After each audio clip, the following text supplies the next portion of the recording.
Sejam todos bem-vindos à 32ª edição do Entradas Extras. Hoje nós viemos, né, sem o Fernandão, mas o beisebol não pode parar. Não deixa o beisebol morrer, como diria Maria Rita, né, Felipe? Pois é, Natan, bom dia, boa tarde, boa noite para você que ouve a gente. João também, olá. Estamos desfalcados, né, de Fernandão, que está curtindo merecidos dias de férias, de descanso. Você que está nos ouvindo, se proteja do calor, porque tá difícil. A gente vai tudo torrar aqui nesse mundo. Mas é isso, tem muito beisebol rolando no Brasil, enfim, no mundo, preparatório para grandes competições, torneios continentais começando, playoffs começando nas duas principais ligas do mundo. Bastante bolinha rolando, que é o que a gente gosta. Vamos que vamos. É isso, e hoje, infelizmente, temos o João aqui com a gente para falar sempre da Major League Baseball e estatísticas que ninguém liga. Tem que ligar o áudio para vocês conseguirem me escutar, né? Uma coisa interessante isso. Mais uma vez a gente aqui, agora apertando finalmente os playoffs, chega a fase que as pessoas começam a perceber que eu estava louco ou que eu sou um gênio. A gente vai descobrir isso em outubro. Sempre, né? Muito fácil você ser um gênio quando você dá 30 previsões idiotas no meio do ano e uma se confirma, claro, óbvio. Eu dei duas. Uma foi o Brewers, outra foi o Jorge Mateu. Uma não deu certo, outra tá dando. Que você lembra. Se a gente for puxar aqui, a gente acha várias. Mas antes de finalizar aqui, eu vou botar as redes sociais na tela para você que nos ouve. @entradas_extras no Twitter, tailgatezone e @tailgatezone no Facebook e no Instagram. Eu, www.tailgatezone.com.br é o site onde você confere todos os textos, todos os materiais que são postados pela equipe do Tailgate Zone. Eu vou fechar aqui e voltamos na parte alta para comentar o beisebol. Hey, take me out to the ball game. Take me out with the crowd. Felipe, a gente vai começar aqui falando, como sempre, da nossa... Ih, deixa o negócio na tela aqui, que beleza. Vamos começar, como sempre, falando da nossa NPB, nossa Liga Japonesa. O Oryx Búfalos, pela terceira vez seguida, é o vencedor, o campeão da Liga do Pacífico. A primeira vez que um time vence 3 vezes consecutivas desde o Cebu Lions, lá em 1990, quando eles venceram 5 vezes seguidas, né? São os atuais campeões. São provavelmente o melhor time da liga. Tem certamente o melhor arremessador do beisebol japonês hoje, que é o Yoshinobu Yamamoto. E fora tudo isso, né, o time ele é bem completo. Eu estava pegando as estatísticas, em 125 jogos, eles usaram 118 lineups e ninguém jogou todos os jogos. Então é um time que, por si só, consegue ter toda essa profundidade ano sim, ano também, vindo garantindo esse favoritismo na Liga do Pacífico e vencendo, né? Como o técnico do time comentou, o foco deles nunca foi o tamanho da vantagem, e sim a qualidade do beisebol que eles praticavam. A vantagem foi só consequência disso. Pois é, Natan, a gente fala muito, né, do Oryx Búfalos por tabela, né, porque a gente fala muito do Yoshinobu Yamamoto, que é provavelmente, né, agora até os japoneses e os insiders estão se rendendo a algo que me parece óbvio, né? A gente tem grande chance de estar vendo o maior arremessador da história do beisebol japonês, no Yoshinobu Yamamoto, e óbvio, isso reflete na performance do time, né? Se ano passado a gente já tinha visto belos números dele aliado a uma performance muito boa também do Munetaka Murakami, não, do Yoshida, do Masataka Yoshida, né, que depois jogou os jogos, o World Baseball Classic, veio para a MLB, se destacou com o Red Sox. O Yoshida sai, mas o time continua bem, continua em alta, né?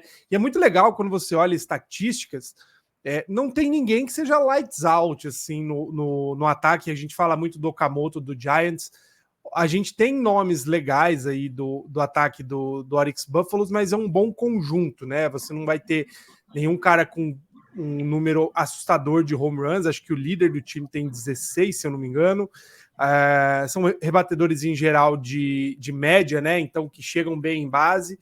e o time consegue garantir com bons starters, mais especificamente Yamamoto, que a gente fala muito, e o Miyagi também, que é um dos líderes aí da Liga do Pacífico, e um bullpen muito, muito sólido, né? A gente tem aí no Yamazaki, no Udagawa, enfim, Hirano, são vários nomes que são a nata, né, entre os arremessadores aí do Japão. A gente já falou isso lá na época do Clássico, né, que em geral a formação de arremessadores no Japão é muito boa, e o Oryx Buffaloes tem feito isso com certo sucesso, né? Muito provavelmente vive um fim de janela competitiva, né? Depois do Yoshida sair, tem grandes chances do Yamamoto sair também, mas a expectativa dos fãs, né, que viveram por muito tempo sem ver o time competir de fato, e aí estão vendo aí os últimos 3 anos, né, de grandes conquistas, a chance é de ver mais uma estrela se despedindo, né, e indo para a Major League Baseball depois de garantir um título, né? O Oryx Buffaloes é o franco favorito para ganhar a Japan Series desse ano, vai entrar com vantagem aí, assim como é o Hanshin Tigers na Liga Central, tentando repetir algo, né, que foi feito nos fim dos anos 60 e durante os anos 70, de 3 anos consecutivos sendo campeão da liga, né? A primeira versão, inclusive, né, de 67 a 69, foi quando ganhou os primeiros títulos. Aliás, de 75 a 78, perdão, foi quando o Oryx Buffaloes ganhou os primeiros títulos, né, da Japan Series. Oryx Buffaloes, que um dia se chamou Kintetsu Buffaloes, que para quem gosta, né, de mitologia japonesa no beisebol, é o time de Ishiro Suzuki, né? Então, é uma equipe realmente relevante e que tem sido a principal num processo aí de internacionalização da marca, tem sabido captar muito bem e capitalizar, né, a admiração e interesse de gente de outros países. O destaque é que o Oryx Buffaloes é um dos principais times de Osaka, né? Osaka, que é a segunda maior cidade aí do Japão, mas em termos de população que consome beisebol, é possivelmente uma das principais. O outro time da cidade é o Hanshin Tigers, que é provavelmente a principal torcida, né? Então, é um campo muito fértil para desenvolver beisebol e desenvolver uma base de fãs que agora, enfim, é premiada, né? Com mais um bom ano aí da equipe rumo aos playoffs da NPB. E Felipe, como você comentou, o Tigers e Oryx são da mesma região, e é a primeira vez em 59 anos que as duas ligas têm o vencedor da região de Kansai. Lá em 64, o Tigers e o Hawks, né, que na época era o Nankai Hawks, venceram suas respectivas ligas e foram aos playoffs. A gente ainda tem a briga, né, pelas duas últimas vagas ali na divisão central, na Liga Central e na Liga do Pacífico. O Hiroshima Carp briga com o Dina Bay Stars e o Giants correndo um pouco mais por fora agora para essa briga, porque o Dina está muito próximo ali do Hiroshima, mas o Giants o grande problema não é a distância que o Giants está do Dina Bay Stars e do Hiroshima Carps. É o beisebol que o Giants apresenta, que é muito... oscila bastante, a gente não consegue prever se o time vai bater 10 home runs no dia ou se eles vão sair zerados contra o Junichi Dragons. Isso é o Giants 2023, então não dá para prever muita coisa deles. Deve ficar, provavelmente, na minha opinião, entre Dina Bay Stars e Hiroshima Carp, as duas últimas vagas ali, para brigar, para ver quem vai enfrentar o Hanshin Tigers na decisão da Liga Central. Indo para o outro lado, aí a briga é um pouco maior, né? Como a gente comentou, vários times têm chance, agora acho que só o Nippon Run Fighters, de fato, já é eliminado, mas até o Cebu Lions ainda há esperança ali de conseguir alguma vaga, porque a distância é bem curta, são 4 jogos, então a briga na Liga do Pacífico pelas duas últimas vagas é um pouquinho mais aberta do que a Liga da Central. A gente comentou umas semanas atrás, né, que a NPB é uma liga com 143 jogos de temporada regular, não é tão simétrico assim quanto é na MLB, né? Os times têm ainda bem diferente, né? Por exemplo, Oryx jogou 130, Hanshin Tigers 134, tem time que jogou 129, enfim, ainda é meio bagunçado, mas o fato é, como você falou, Cebu Lions tem 10 jogos aí para tentar tirar uma diferença de 4 jogos mais ou menos, 6 jogos, perdão, né? Tá mais difícil para o time do Bo Takahashi, muito por conta do que você falou do Giants, né? Um time que durante o ano não foi tão regular assim, mas para cima, né, Rakuten Eagles, SoftBank Hawks e Lotte Marines com grandes chances aí de embolar até o último jogo, né? Lotte atualmente é o time com mais vantagem, tem o primeiro, né, vamos dizer, dessa lista aí para conseguir a vaga, com um jogo de vantagem para o SoftBank Hawks e 2,5 para o Rakuten Eagles, com detalhe que o Lotte está com 129 jogos, né, então é o que mais vai jogar ainda. Foi bem equilibrado durante o ano, né, tem mais vitórias do que derrotas. Tem a volta do Roki Sasaki, né? Então é um time que está reforçado de certa forma para essa briga final. Do outro lado, como você falou, essa briga vai ficar meio embolada. Muito provavelmente fique entre Hiroshima Toyo Carp e Yokohama Dena Bay Stars, que foram os times mais regulares, né? São os times que, pelo menos no recorde de ataque, no recorde de vitórias e derrotas, mostra que tem um pouco mais de capacidade nessa reta final. E o Yomiuri está bem irregular, assim como foi o Seibu Lions, enfim, e as outras equipes que durante o ano não surpreenderam muito bem. O Rakuten é o caso a se observar, né? Porque nos últimos jogos aí tem crescido bastante. Eu ainda acho que vai ficar na atual configuração, né? Chiba Lotte Marines de um lado e Hiroshima Toyo Carp do outro para fazer esse playoff, né? Com 4 equipes. Lembrando, óbvio, que os 2 classificados que levam a liga, né? No caso, Oryx Buffaloes e Hanshin Tigers, já entram com um jogo de vantagem. E a vantagem de jogar a série toda em casa, né? Então, o playoff da NPB é bem mãe para o time que vai melhor. Há controvérsias, né? Tem gente que acha que é mãe demais, mas é o que está posto e é o que a gente vai ver aí para as próximas semanas, né? E um detalhe, né, Nathan, como você falou, a gente tem uma perspectiva real de jogar não, né? A gente não joga, mas de ver a Japan Series inteira na região de Kansai, né? Os 2 times da cidade de Osaka ali podem disputar porque são os 2 melhores times esse ano. É isso, e mais uma vez eu vou deixar a recomendação aqui, porque no podcast gravamos eu, Salviano e Fernando Franca, falamos de um anime, a gente veio perguntar depois qual era. Você que tem qualquer tipo de interesse em começar a acompanhar o beisebol japonês, veja Diamond no Ace, apesar de ser uma obra de ficção, ela é bem fidedigna a como é o beisebol japonês, o beisebol colegial japonês, e você pode aprender bastante coisa lá. Eu mesmo aprendi muita coisa que eu assisti o anime logo no começo, né, de quando eu estava vendo beisebol. Então é sensacional, eu recomendo. Qualquer coisa, manda mensagem pra gente que eu confirmo o nome, mando o link, qualquer coisa. Que a gente vai ter esse, só mandar mensagem que a gente conversa um pouco mais sobre. Agora, João, vamos falar sobre a coisa que você mais gosta de falar nesse primeiro bloco, que é a Baseball United, né? Temos mais informações sobre o draft. O Felipe, como pontuou mais cedo, 88% dos draftados nos 4 primeiros rounds têm experiência na MLB, 69% de todos os draftados tem experiência entre MLB, NPB e AAA, e são 21 países representados nesse draft da Baseball United. Exatamente, saiu essa notícia confirmada pelo próprio CEO da liga, que eu não vou me arriscar a falar o nome dele, mas indiano, mas eu não.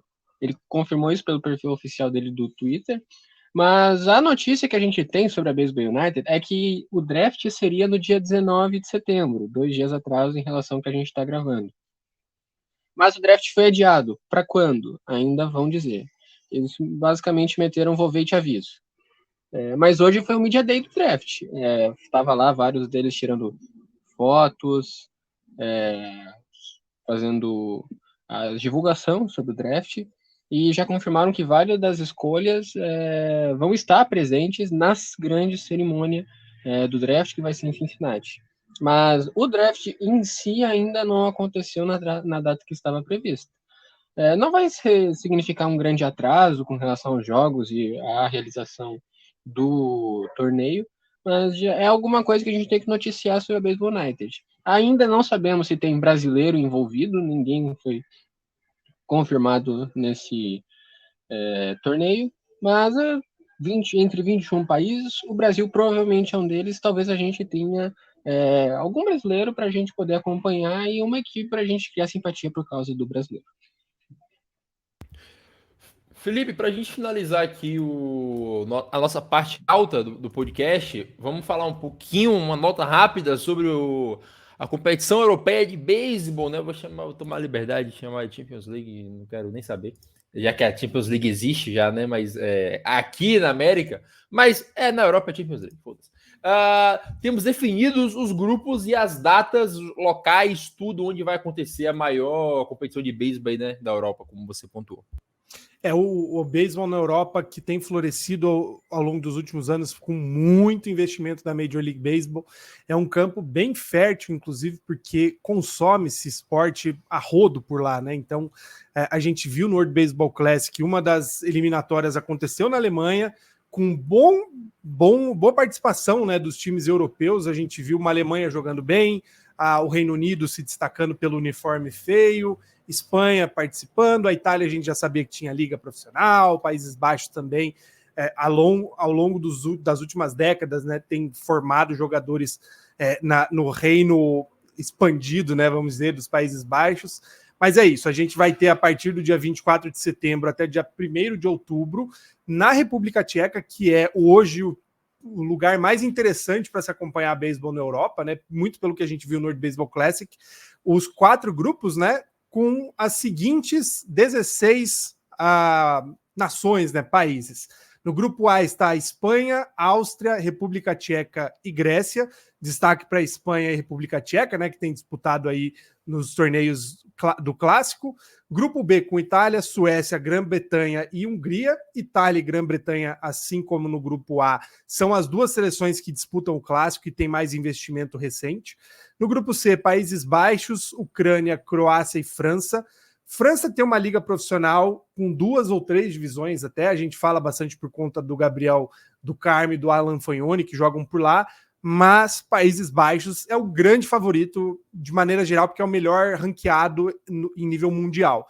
E no grupo D, Israel, Alemanha, Bélgica e Suíça. Israel entrando aí de gaiato, né? Porque não tem um torneio para chamar de seu, e é um lugar que tem muito investimento em liga, né? Então foi convidado para disputar o torneio europeu, com alguns nomes aí que são mais conhecidos, mais notadamente Ryan Lavarnway, que jogou no Red Sox, enfim, já há muito tempo joga por Israel e é um dos nomes fortes do corpo técnico. Não tem brasileiros disputando, né, pelo menos que a gente saiba, porque em geral a restrição é para atletas que tenham nacionalidade dos países ou que alguma brecha permita, né? Motoqueiro passando. Mas, enfim, tem alguns nomes que a gente pode ficar de olho, né? Como eu já falei do Ryan Lavarnway, a seleção da República Tcheca tem vários que disputaram o Clássico, e a Grã-Bretanha tem o Ford, né? Que, enfim, é das categorias de base, acho que do Seattle Mariners, o receptor também, que dá para ficar de olho aí para o futuro. Então, não sabemos ainda a questão de transmissão, né? Sempre tem essa restrição por conta da própria Confederação Mundial de Beisebol e Softball, mas, óbvio, daremos o link para você poder acompanhar. Então vamos finalizar a nossa parte alta e voltamos já para a parte baixa e falar de MLB.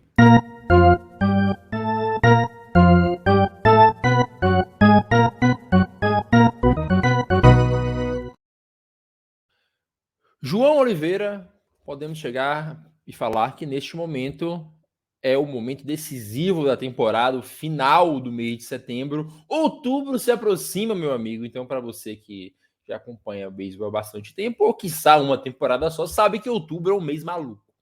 Outubro é um mês muito delicioso, são os melhores playoffs de qualquer liga americana, digo sem medo nenhum.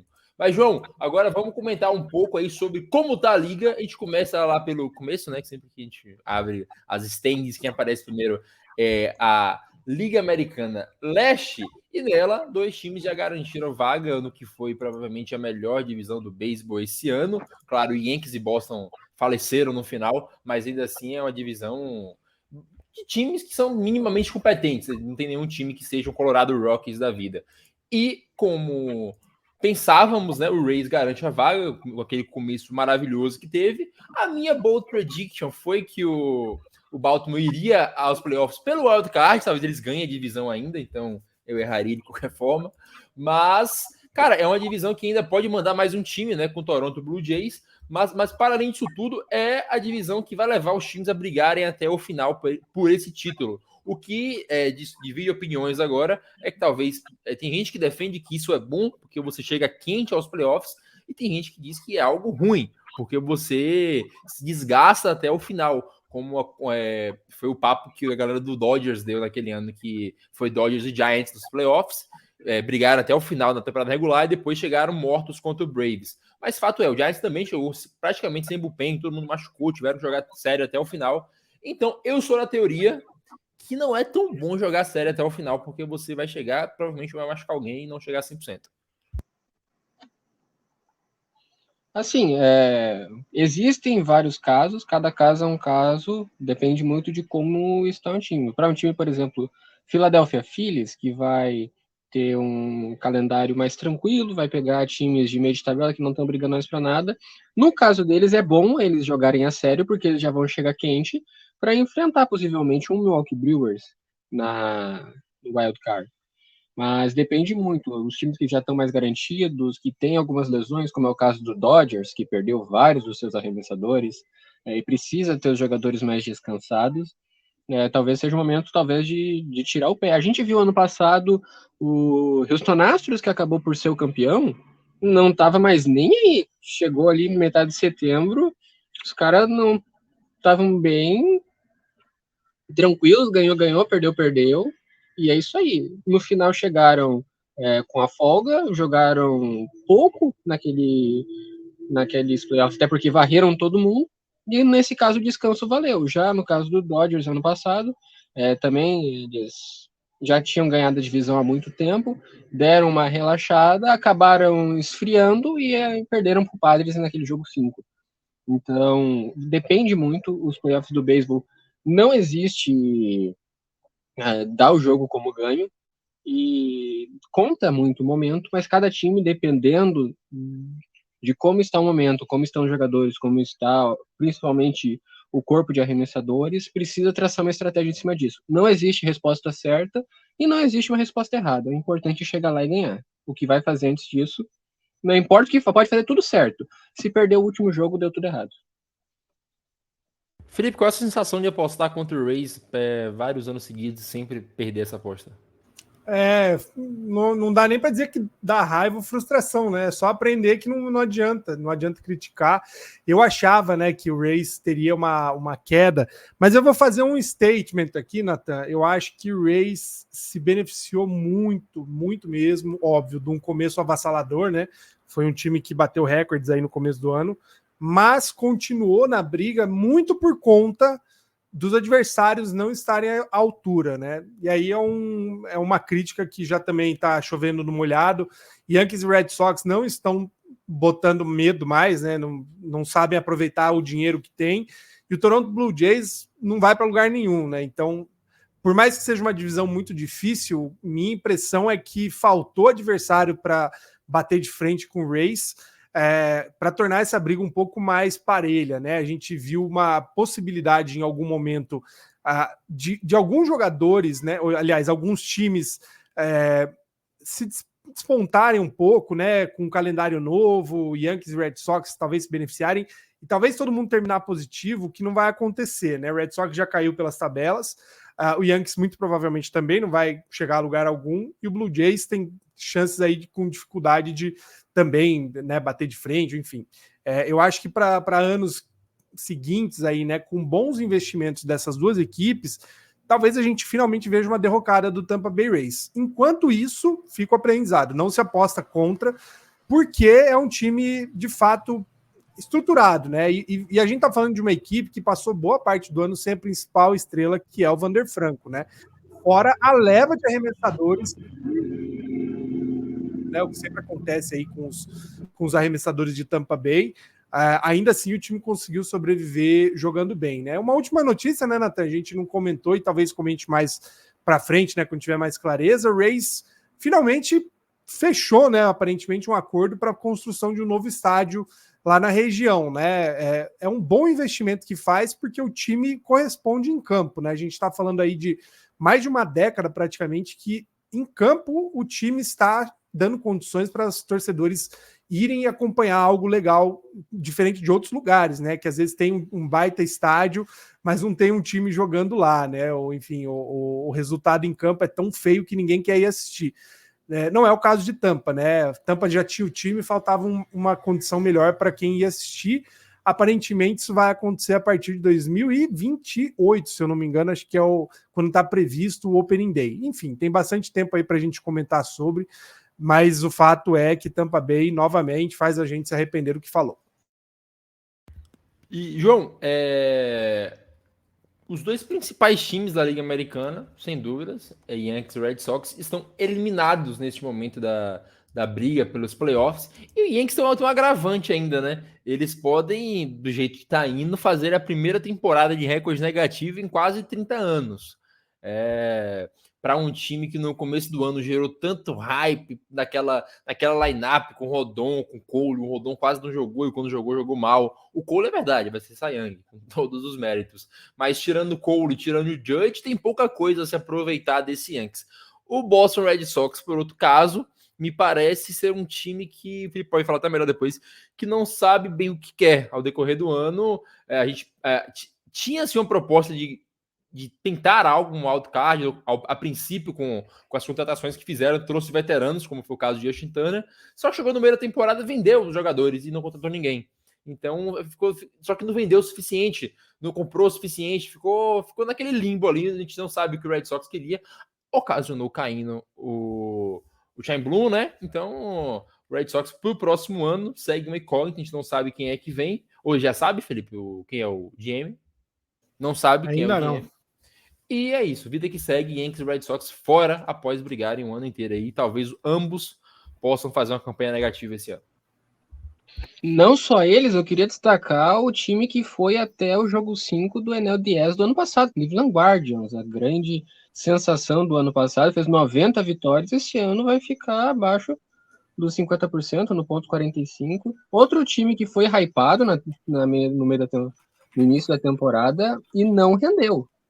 Simplesmente não aconteceu. Teve as lesões do Tristan McKenzie, o Shane Bieber não é o mesmo de 2020.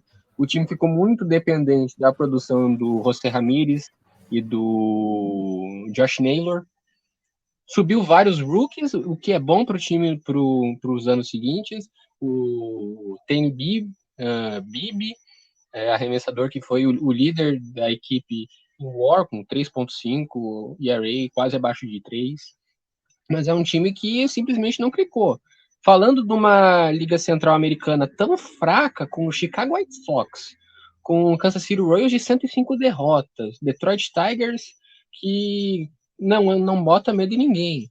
E um time mais forte sendo o Minnesota Twins, que é um time bem nota 6, foi uma grande decepção esse Cleveland Guardians, que não fez nada nesse ano. Foi um grande arame liso. Cercou, tinha a faca e o queijo na mão até o final. Tem agora ainda a série contra o Minnesota Twins, série direta com eles, e não fez nada, não se colocou em disposição de brigar. Parece que todo o calendário, tudo se fechava para eles finalmente clicarem e tirarem o Twins do primeiro lugar, e nunca fizeram nada. Assim como o Yankees e o Red Sox, eu acho que o maior troféu em incompetência desse ano vai para o Cleveland Guardians, porque o Yankees, apesar dos problemas, teve muita lesão. Rodon, por exemplo, o Judge ficou machucado uma boa parte do ano, o pitching staff, batting staff do Yankees foi todo reformulado no meio do ano, porque não estava rendendo. Então foi um slump coletivo com um motivo. Já o Cleveland Guardians, a gente simplesmente não aconteceu. Dado as condições, o Yankees joga uma divisão muito mais difícil, o Guardians joga uma divisão muito mais fácil, eu acho que a grande decepção fica por conta do time de Cleveland, não por conta do Yankees, apesar de ser um time muito estrelado, com muita expectativa. Não acredito que vão ficar abaixo do recorde ponto 500, acredito que vão chegar até o ponto 500, mas, ao contrário, o Cleveland Guardians já nem tem mais essa possibilidade. E, Felipe, o que você nos conta de experiência de torcedor dos Meias Vermelhas neste momento que pareceu, certo? Na primeira temporada parecia que o Red Sox ao menos brigaria até o final. Agora a briga na Liga Americana é apenas entre 4 times. Ainda existe essa briga? Quer dizer, 3 times. Verdade, eu tô tentando contar aqui na minha cabeça, só entre 3 times. Eu acho que o Yankees e o Red Sox, né, de maneira geral, sofrem de um mesmo problema, que é um planejamento não muito bem construído, né? A gente falou, acho que faz 1 ou 2 semanas, Nathan, que o time do Yankees, na verdade, depois de Garrett Cole e Aaron Judge, não existe, né? Não é um time competitivo, não é um time bom. Né? Existe muito hype, né? Por ser o Yankees, por ser o estádio que produz home run quase que automaticamente, né? Mas os jogadores não é um elenco sólido. E isso a gente viu claramente quando o Judge se machucou, que o time não foi para lugar nenhum mais. O Red Sox sofre o mesmo problema, né? Fala muito sobre 2022 como foi um ano ruim. Red Sox vem constantemente sofrendo com lesões graves aí, né? De colocar os arremessadores fora da rotação por muito tempo, e não existe planejamento que sobreviva a isso. Você tem que ter uma profundidade de elenco, principalmente nas ligas menores, suficiente para suprir isso daí. Coisa que basicamente só o Dodgers e o Braves conseguem fazer. O Houston Astros também, né? Começa a surgir arremessador da base para suprir esses buracos no time principal. O Red Sox não tem isso, né? Era um planejamento que estava sendo construído aí ao longo dos últimos 3, 4 anos com o Chaim Bloom, que agora para, né? Completamente, até vir um próximo GM. O time, óbvio, está muito melhor preparado para os próximos anos, né? A gente vê um núcleo bom aí com Tristan Casas, com Rafael Devers, Brian Bello, Jarren Duran, que são caras que vão carregar o piano, fora os que vão subir fatalmente a partir dos próximos 1 e 2 anos, né? O Ceddanne Rafaela e o Marcelo Mayer, principalmente, que são os 2 grandes nomes aí das minors hoje, mas também estendendo aí para os próximos mais 1, 2 anos, tem uma renca de gente que vai subir. E se não subir também é ativo para ser trocado por virtualmente qualquer jogador que surja. Fora o fato que o Red Sox tem dinheiro, né, para entrar nessas brigas de bid, né, de leilão por jogadores em free agency e mercado internacional. Mas é o que você falou, ninguém sabe para onde o time vai, né? Acho que nem os donos sabem direito para onde querem ir, porque o que a gente vê, a gente falou isso semana passada, contrata um cara para ganhar o título. Esse cara depena o time em termos de minors e uma série de contratos ruins pesam na folha de pagamento. Daí, dá 2, 3 anos, demite esse cara para trazer um rebuild. Esse cara seca a folha de pagamento, troca os grandes nomes para poder construir algo mais saudável. Aí vê que esse cara talvez não tem condições. Contrata um para brigar pelo título, entra naquele loop, sabe, de queima farm, enche a folha salarial, aí precisa recuperar a farm, recuperar a folha salarial. De 3 em 3 anos está trocando de gerente geral. Não existe um time que sobreviva, né? E aí, de novo, na semana passada eu falei do Yankees, é admirável um time que, mesmo com os problemas que tem, mesmo não chegando nos playoffs sempre, o Yankees está há 16 ou 17 anos com o mesmo gerente geral. E isso se chama planejamento.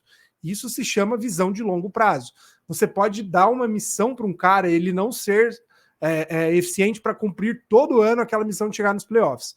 Mas num período de 16 anos, quantas vezes o Yankees ficou de fora em comparação com o Red Sox, por exemplo? Olha para o Dodgers, olha para o Braves, o quanto que ter um cara que sabe onde quer chegar e aos donos deixarem esse cara trabalhar, como é esse time florescendo de fato, né? Quando você constrói aí a longo prazo na base, né? Quando começa todo mundo a subir e a competição que isso vira, né? Olha o Orioles, olha o Tampa Bay Rays, Atlanta Braves. A gente tem N exemplos que pode falar. É o que ganha títulos, não adianta. Não adianta você achar que dá para comprar todos os jogadores para ser campeão, porque não vai ganhar. O Yankees fez isso vários anos e ficou nas tabelas, né? Às vezes chegava nos playoffs, mas não ganhava. Tem que construir de dentro, mas também tem que ser usado, coisa que o Red Sox não soube ser, né? Então, infelizmente, é essa bagunça que esse ano já era esperado, né? Que se chegasse nos playoffs, fatalmente não ia ter profundidade de elenco para brigar. Bater de frente com o Baltimore já é muito difícil, mas quando você sai da divisão, você tem que bater de frente com o Houston Astros, com o Texas Rangers, e eventualmente chegar numa World Series que você vai ter Braves ou Dodgers, é impossível chegar lá com um time como o Red Sox foi construído nos últimos 2 anos. Então, de fato, os torcedores agora podem descansar, né? Se lá atrás, muitos insiders falaram isso na demissão do Chaim Bloom, se em algum momento nos últimos 3 anos alguém tivesse dito oficialmente estamos em rebuild, ninguém ia reclamar.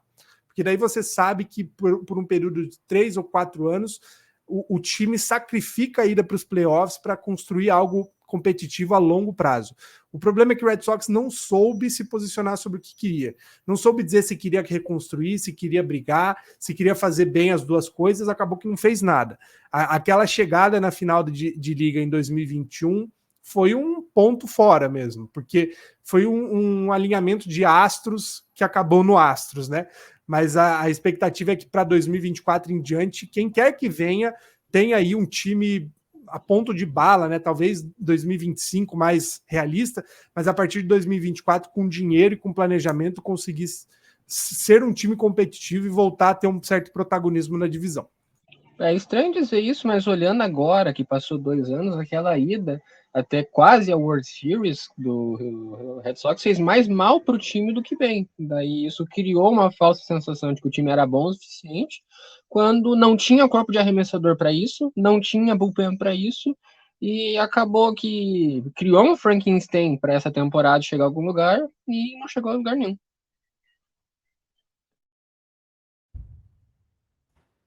Eu achei que ia ter algum complemento.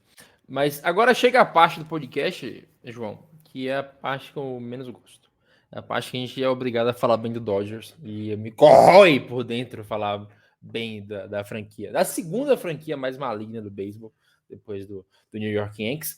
Mas, cara, é impressionante, né? São 11 títulos de divisão em 10 anos. E em 2021 os caras não ganharam por um jogo. Eles ganharam 107 vezes no ano e não ganharam a divisão. Isso tem que ser posto na mesa. E ano sim, ano também, os Dodgers vão fazer campanhas que vão chegar perto de 100 vitórias, ou passar disso, né? Efetivamente não ganham os títulos. Essa é a minha piada sempre, que eu tenho que trazer aqui. Mas, cara, é um trabalho muito bem feito. Toda vez que a gente vem aqui falar, a gente vai elogiar o pitching staff dos Dodgers, o hitting staff dos Dodgers, a gente vai elogiar a farm dos Dodgers, vai elogiar o Friedman. Não tem muita coisa o que criticar ali, né? É um time muito bem montado, é um time, como falou o Felipe, é o oposto do Red Sox, é um time que sabe onde quer chegar. Inclusive o Fernandão passou o ano inteiro aqui nos falando que foi poupado dinheiro esse ano para a próxima free agents tentar trazer o Shohei Ohtani, que, pô, se você me perguntasse, aposte sua mão para onde o Shohei Ohtani vai, eu apostaria que ele iria para os Dodgers. Eu acho que é o time mais provável, é o time que tem mais dinheiro, é o time que está próximo aí de onde ele já reside, né? Então, cara, não tem muito o que falar do que, para além do que a gente já falou, né? Os caras fizeram na free agency nos últimos anos, perderam Corey Seager, perderam Colin Bellinger, não foi nem sequer perder, né? Porque eles dispensaram o Bellinger, mas sempre perderam gente, perderam Walker Buehler por lesão, agora o Julio Urias foi posto para fora, Max Scherzer saiu, Trey Turner saiu, sai gente o tempo todo e o time continua bom, é impressionante, não tenho o que falar. É uma das certezas, né? Que aconteça o que acontecer na divisão, o Dodgers será o classificado para os playoffs. É triste. O Nathan disse que não tinha mal o que falar, falou por 3 minutos citando diversos nomes, falou muito bem do Dodgers e falou tudo. Infelizmente eu fico vendo essa franquia de perto o tempo todo e me dá um ódio. O Dodgers é um time que no papel é bom, em campo é melhor ainda, né? Como você falou, dá a impressão que não erram, né? Nas trazidas de jogador, nas dispensas de jogador em troca, o Dodgers sempre está ganhando, né? Então, óbvio, pegou o prime aí de alguns nomes, né? Mookie Betts está fazendo o ápice da carreira no Dodgers, o Freddie Freeman ainda tem muita lenha para queimar, e você ter esses dois nomes junto com outros caras que geralmente rendem bem, né? Will Smith, Max Muncy, você cria uma lineup muito bem equilibrada, muito bem distribuída, e um pitching staff que é de destaque, né? Os jogadores vão surgindo, vão ocupando espaços deixados por grandes nomes, um bullpen muito bem construído também.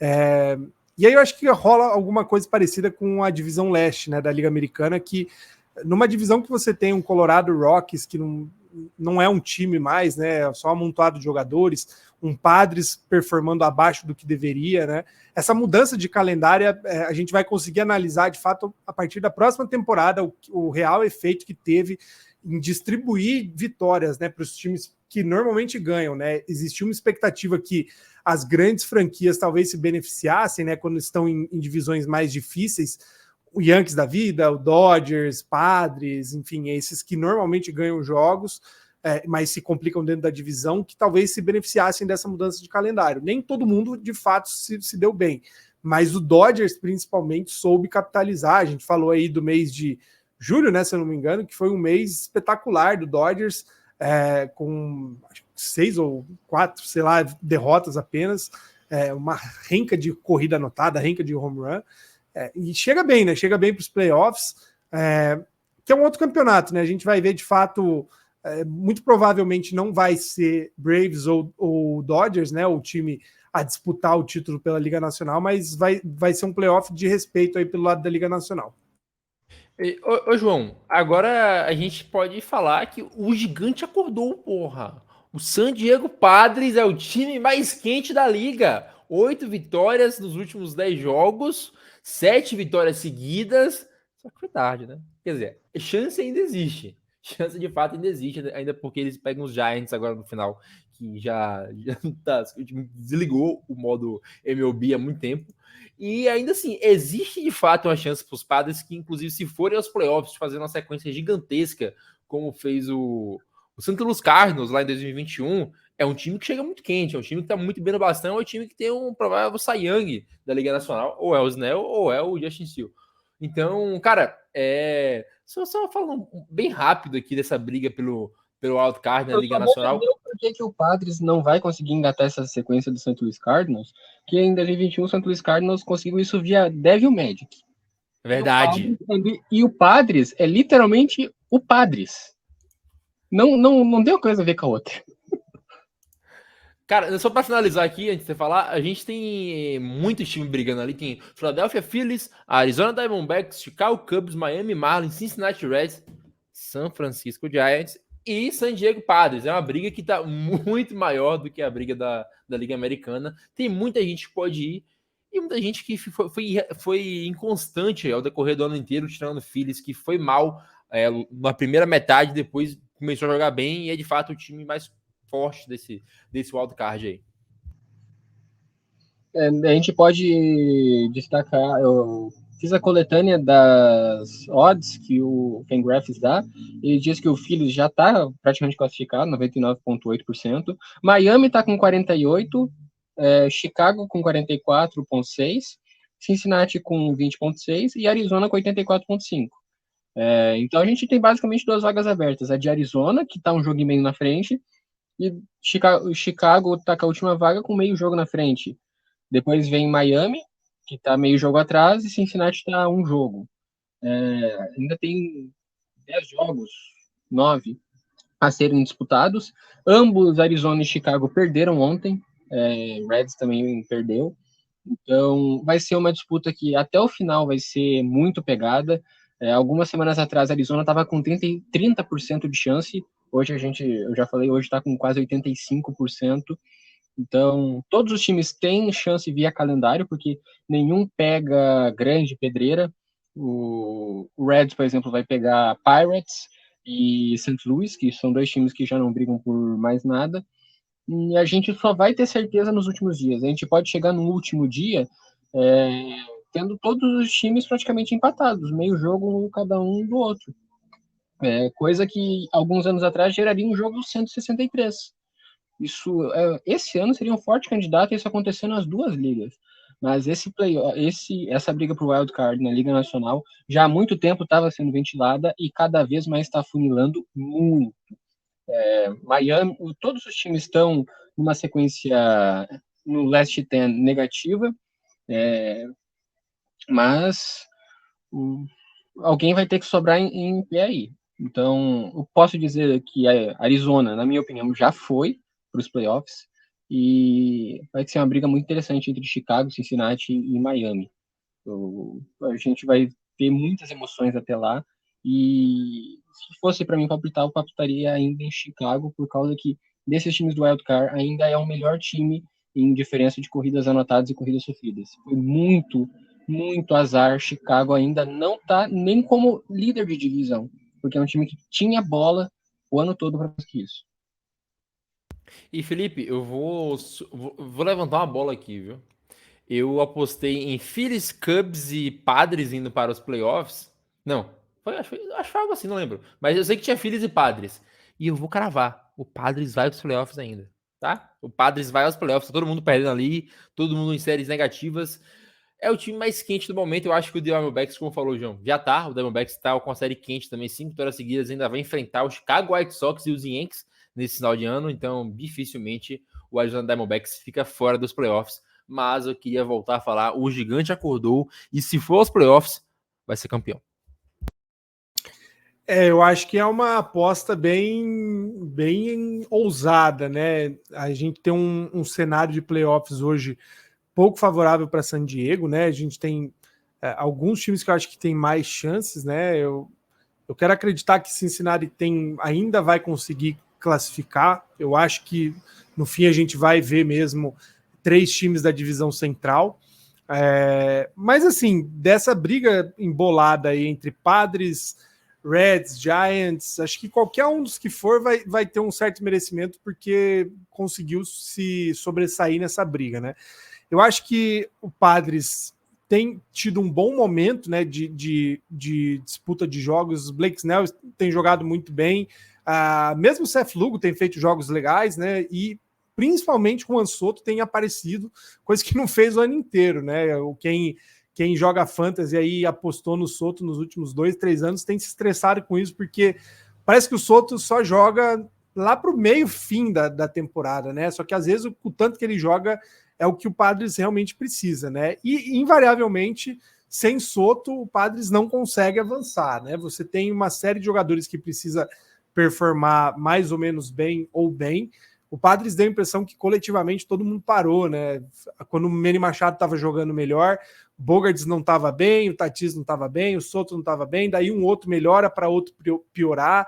Tá difícil ter o conjunto todo jogando bem, né? A hora que tiver, sai de baixo, porque realmente vai ser um dos melhores times. Mas até agora a gente ainda não viu isso acontecer. Tomara que, se classificar para os playoffs, essa janela não feche sem um título, né? Porque seria muito frustrante ver toda a grana que o Padres investiu, diferente de outros times com menor poder aquisitivo, né? O Padres sempre é lembrado por ser o time que mostrou ser possível você construir um time competitivo estando num mercado pequeno. Tomara que ganhe, tomara que consiga chegar para os playoffs em algum dos anos e, de fato, disputar esses playoffs para poder presentear, né, essa leva de jogadores e a legião de fãs que nas últimas 2 temporadas tem aguentado essa construção toda de elenco aí. Para finalizar. Só queria pontuar antes sobre Padres, desculpa cortar. O Padres é um time que tá jogando, teve muitas derrotas doídas, tanto que isso é trazido por alguns dados. Segundo a diferença de corridas anotadas, corridas sofridas, se fosse projetar qual seria um recorde justo para aquilo que o time do Padres produziu esse ano, seria 86-67, o que colocaria um recorde até acima do Philadelphia Phillies. O problema foi que o San Diego Padres teve um recorde de 7-22 em jogos por uma corrida de diferença e perdeu 11 jogos dos 11 jogos que disputou em entradas extras. É um time que não ganhou nenhuma partida quando partiu para a 10ª entrada, culpa do bullpen.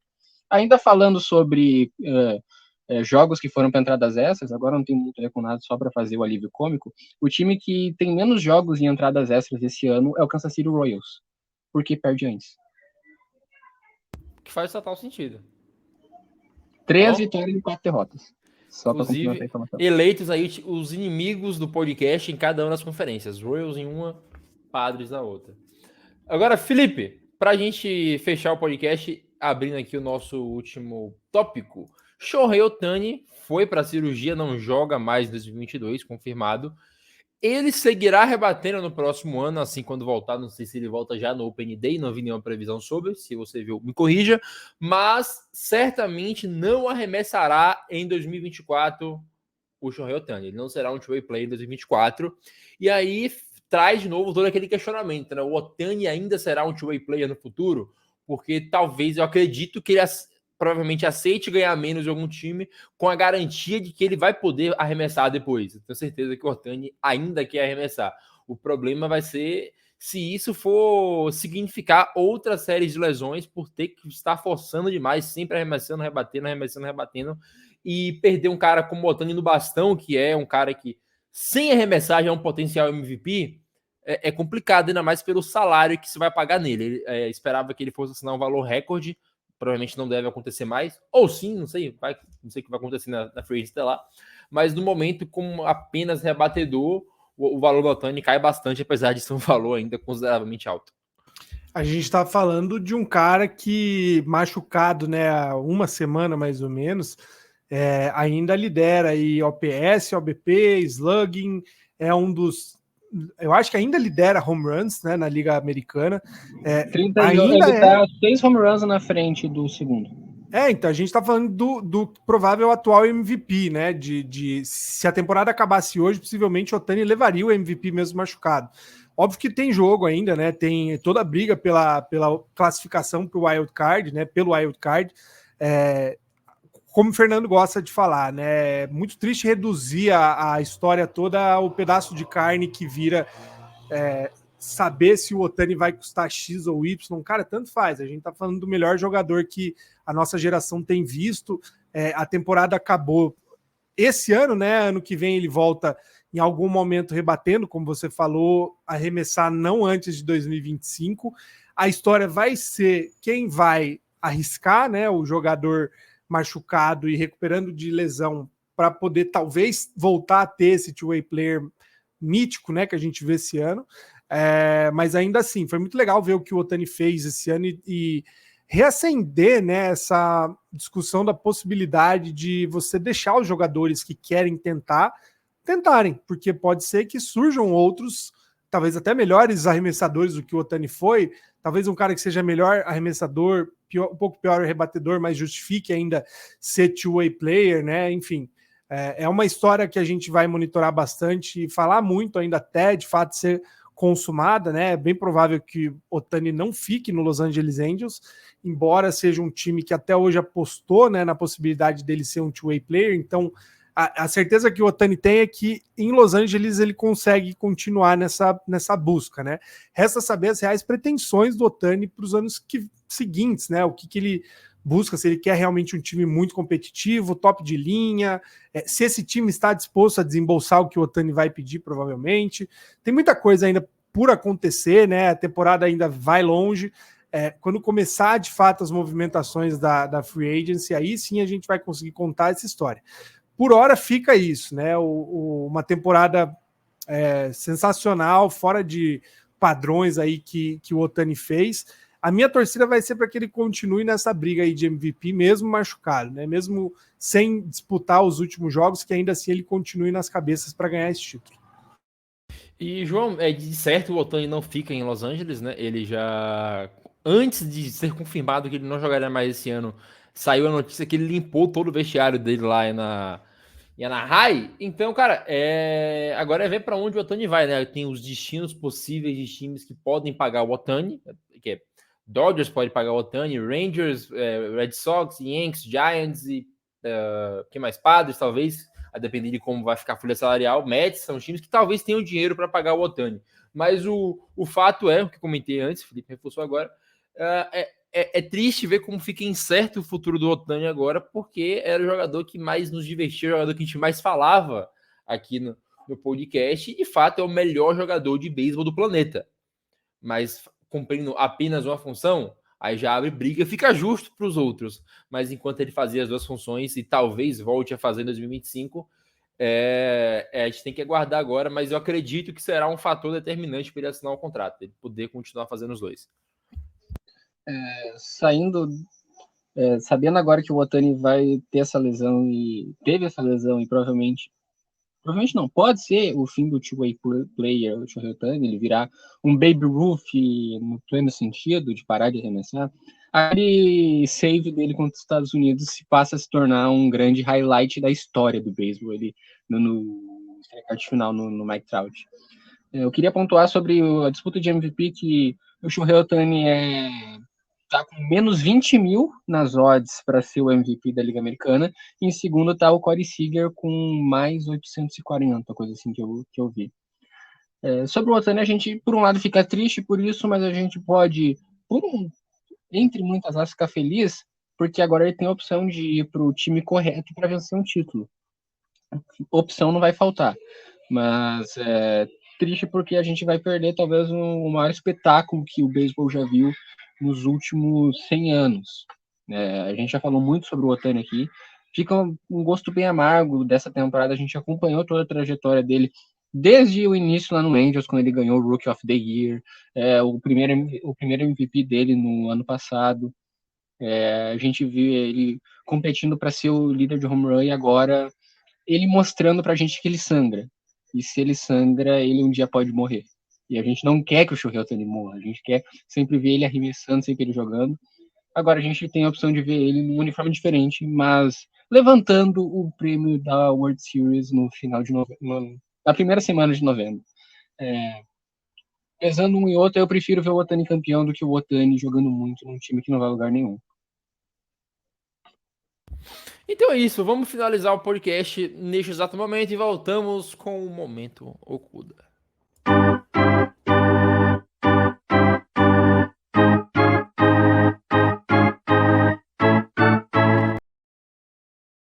Felipe Martins, quem será o Cy Young da Liga Nacional e por que Logan Webb lançando 2 jogos perfeitos aí no restante da temporada que falta? Eu tô acompanhando muito essa discussão. Eu vivo falando de fantasy, mas porque é uma forma que muito torcedor acaba de fato acompanhando o apanhado da liga, né? É muito jogo, muito jogador, enfim, cada time tem 28 nomes, multiplica aí por 30 gente pra cacete.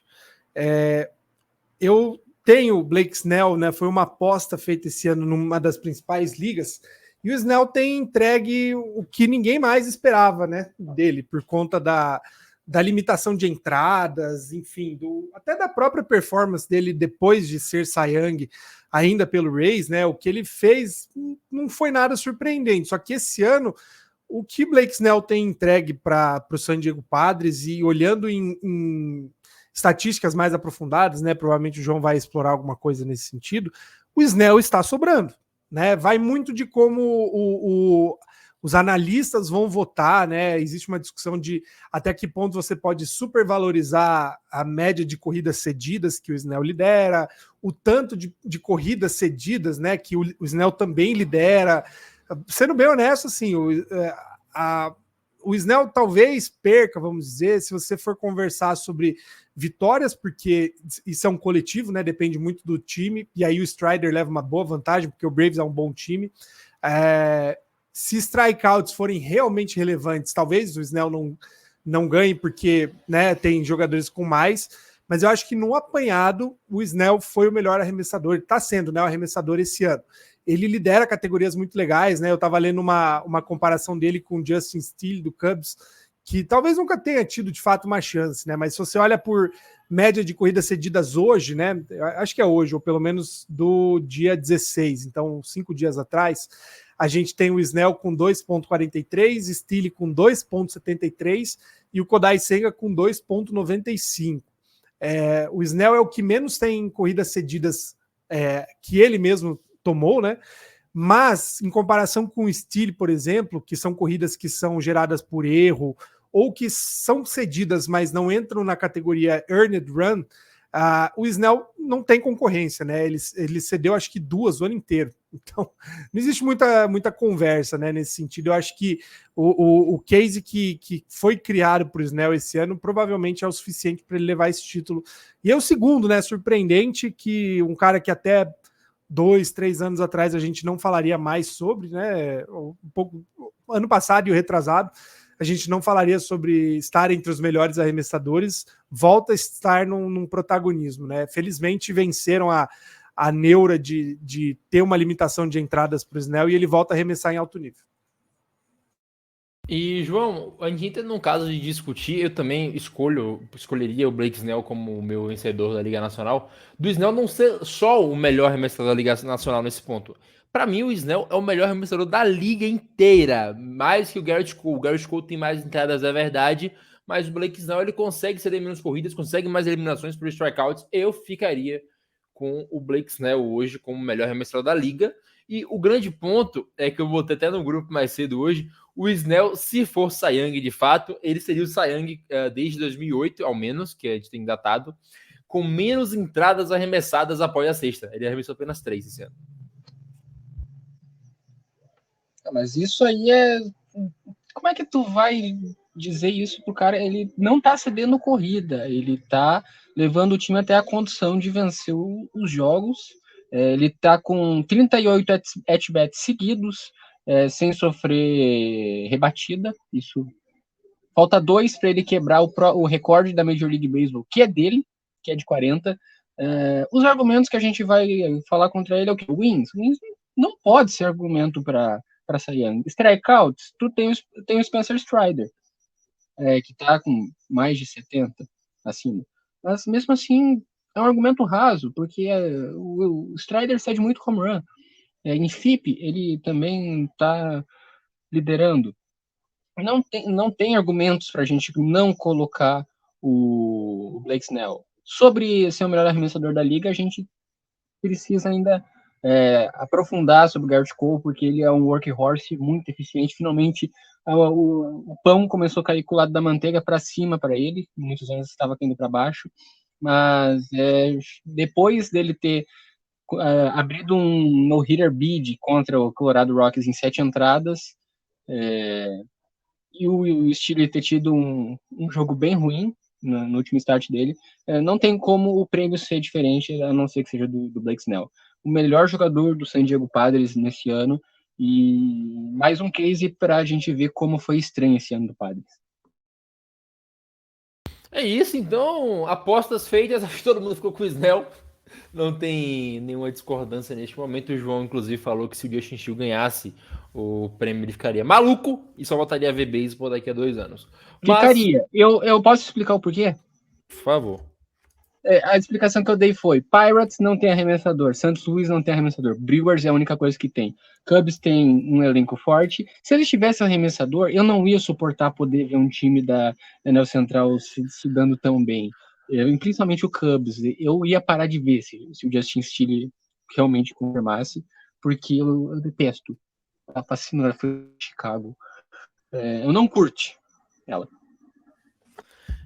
Entendi a piada. Mas, Felipe, é sempre muito bom falar com você. Inclusive, falta pouquíssimo tempo. Eu tava comentando com minha namorada mais cedo que eu tenho apenas mais uma semana, cara, para ir para a faculdade, porque em outubro eu não piso mais naquele local. Eu falei para minha professora que eu ia viajar no começo do mês, então, cara, é só mais uma semana na teoria. Faltam 2, mas falta pouco tempo pro Pan-Americano, cara. Tá chegando a hora, cada vez mais perto. Pois é, Nathan, hoje nossa equipe participou de uma reunião com o Comitê Olímpico Brasileiro, né, sobre como vai ser a cobertura de fato, né, pormenores da cobertura dos Jogos Olímpicos, dos Jogos Pan-Americanos, aliás, de Santiago. Nesse momento, mês que vem, nós já estaremos quase no fim, inclusive, do beisebol, né, falando, aliás, na metade da competição, para ser sincero, vai até dia 28, né, então já estaremos acompanhando os Jogos do Brasil, já estaremos convivendo com os atletas, a gente vai visitar a Vila Pan-Americana, a gente vai ver o jogo de abertura lá no estádio que está sendo construído para a competição, tem muita coisa, e eu vou destacar mais uma vez neste podcast que existe um projeto destes que são independentes, que cobrem beisebol aqui no Brasil, que estará em Santiago. Eu faço esse alerta porque é uma forma de você valorizar a cobertura, né? A gente está numa fase, óbvio, numa era, né, de redes sociais que as pessoas valorizam muito o alcance, o número de curtidas, o número de seguidores, mas valorize o projeto que está ousando ir até os lugares e não está fazendo as coisas sentado em casa. Por quê? Porque este ano o Tailgate Zone está mandando 2 pessoas para acompanhar de antes até depois de um período, né, de Jogos Pan-Americanos. E, aliás, cobrindo especificamente o beisebol desde março. A gente está falando desde o primeiro treino em que o Brasil se reuniu para jogar o beisebol. Nós estávamos lá e acompanhamos, se não todos, quase a totalidade de treinos e acompanharemos até o último jogo. Ninguém mais, entre os perfis que cobrem beisebol aqui no Brasil, está fazendo isso, está propondo fazer isso. Você que acompanha sabe o quanto essa cobertura do Tailgate Zone é diferenciada e ela está levando a sério o que precisa ser levado a sério. A gente pede o voto de confiança, acompanha o nosso projeto, tem muito material produzido, vai ter muito mais coisa que, aliás, só o Tailgate Zone vai ter acesso. Siga a gente, acompanhe desde já, porque é uma chance única que você vai ter. Assim eu me despeço. João, a gente se vê na próxima semana. Você estará aqui, claro, com a gente. Espero, seu safado. Mas vai ser muito bom. E falta pouco tempo. Na última semana deve ser a última ou a penúltima antes de começar os playoffs da MLB. Então a gente volta mais uma vez com provavelmente muito mais times definidos até então e com mais previsões ousadas de sua parte. Muito obrigado pela participação, João. Eu que agradeço fazer parte desse projeto, estar aqui falando desse esporte que a gente ama, que é o beisebol, poder acompanhar agora de fato o melhor esporte que existe, que é o Beisebol 2, o playoffs do beisebol, que é simplesmente sensacional. É isso, só posso agradecer por estar aqui junto com vocês. E agora, parando um pouco de elogiar, o Nathan vai pagar pelas palavras dele quando diz que o Milwaukee Brewers não vai chegar longe na pós-temporada. Ele vai, e a bandeira brasileira estará lá, porque Cody Bellinger vai erguer ela depois de bater o home run para dar o walk-off do jogo 7, em homenagem ao Thiago Vieira, que se lesionou e está na IL de 15 dias. Cara, mas o Cody Bellinger já tá nos Cubs. Christian Yelich, eu sempre confundo. Quase igual, quase igual. É a mesma pessoa. Mas, cara, muito obrigado a quem escutou até o final. Um abraço. Não deixe de compartilhar o nosso podcast. Não deixe de mandar feedbacks. Converse com a gente.